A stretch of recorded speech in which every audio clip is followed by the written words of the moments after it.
Hello बच्चों, let's read the question. Define terminal velocity. Find an expression for it. Now the key concept for this question is concept of terminal velocity.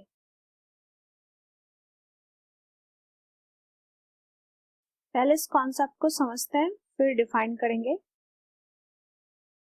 Suppose एक fluid है या liquid ले सकते हैं and इसमें एक sphere हमने ड्रॉप किया है. तो सबसे पहले डाउनवर्ड में इस पर Fg दैट इज वेट इसका लगेगा दैट इक्वल टू mg. अगर इसका मास m है तो अपवर्ड में दो फोर्स काम करेगा. एक तो अप थ्रस्ट है दैट इज बॉइंट फोर्स Fu ले सकते हैं एंड प्लस एक viscous force that is Fv. यहाँ पे हम लिक्विड की डेंसिटी है सिग्मा कंसीडर कर रहे हैं एंड स्फीयर की डेंसिटी रो. इसका मास है m. तो अपवर्ड में दो फोर्स लग रहा है एंड डाउनवर्ड में mg इसका वेट. अब बात करते हैं कि जैसे जैसे ये liquid inside the viscous fluid के अंदर जाता जाएगा तो टाइम के साथ जो है Fv that is viscous force की वैल्यू बढ़ती जाएगी. एज ए रिजल्ट, क्योंकि विस्कस फोर्स क्या है, ये लिक्विड अपोज कर रहा है तो एक फोर्स लगा रहा है अपोजिशन के लिए एक स्फीयर पर. ठीक है, तो एक maximum value of velocity attain कर लेगा ये स्फीयर, जहां पर कि नेट फोर्स इस पर जीरो हो जाएगा इस स्फीयर पर. यानी कि जितना अपवर्ड में फोर्स है that is बॉइंट force plus viscous force वो इक्वल हो जाएगा डाउनवर्ड में जो फोर्स लग रहा है.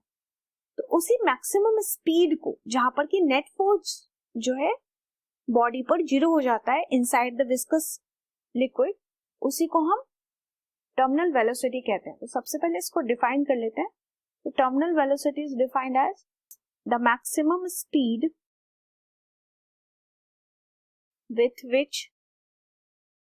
with which a body can fall through a fluid.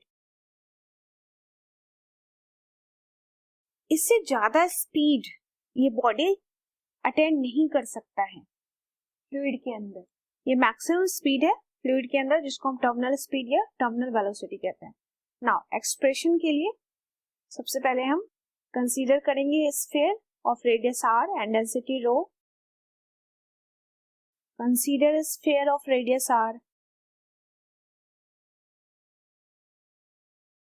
and density है sphere का rho falling under gravity through a liquid of density. Liquid की डेंसिटी हम कुछ सिग्मा ले लेते हैं एंड इसकी कोएफिशिएंट ऑफ विस्कोसिटी, क्योंकि विस्कस फोर्स लगा रहा है तो इसकी कुछ कोएफिशिएंट होगी विस्कोसिटी की. लिक्विड की coefficient of viscosity is eta. Now सबसे पहले हम विस्कस फोर्स देखेंगे. अपवर्ड में जो लग रहा है that equal to Fv that equal to 6 pi into iota into r into v.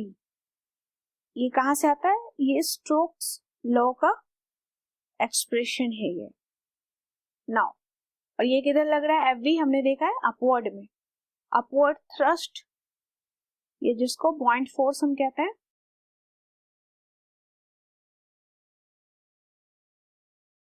इसकी value that equal to Fu हमने लिया है 4/3 pi r cube into sigma into g. Next is weight जो डाउनवर्ड में लग रहा है that equal to Fg that equal to mg. Mass को लिख सकते हैं 4/3 pi r cube that is volume into density rho into g. ये डाउनवर्ड में काम कर रहा है. नाउ एट टर्मिनल वेलोसिटी पर that is v पर total downward force equal to total upward force.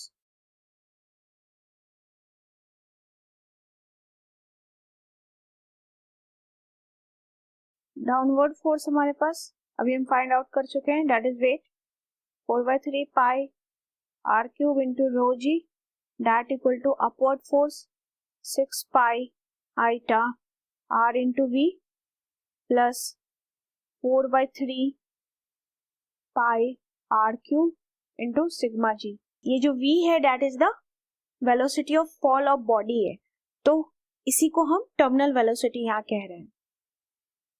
Now 6 pi eta into r into v that equal to 4 by 3 pi r cube common ले लेंगे into g भी common आएगा, तो यहाँ से रो minus sigma, पाई से pi cancel, 2 से कैंसिल कर देते हैं, एक r भी हमारा कैंसिल हो जाएगा, r स्क्वायर बचेगा RHS में. यहाँ से v की वैल्यू आ जाएगी हमारे पास that is 2 r square g into rho minus sigma divide by 9 eta. That is the expression for terminal velocity. इस क्वेश्चन में हमने टर्मिनल वेलोसिटी को सबसे पहले समझा. सबसे पहले उसका डेफिनेशन, ये मैक्सिमम स्पीड है जो बॉडी अटेंड करती है एक फ्लूइड के अंदर. इसके एक्सप्रेशन फाइंड आउट करने के लिए हमने एक स्फीयर ले लिया है जिसमें अपवर्ड में बॉइंट फोर्स एंड विस्कस फोर्स काम कर रहा है एंड डाउनवर्ड में वेट mg. नाउ तो टर्मिनल वेलोसिटी पे नेट फोर्स 0, यानी जितना डाउनवर्ड फोर्स उतना ही अपवर्ड में फोर्स, उसको इक्वेट कर देंगे तो हमारे पास टर्मिनल वेलोसिटी की वैल्यू आ जाएगी. That is the answer. I hope you understood it well. Best of luck.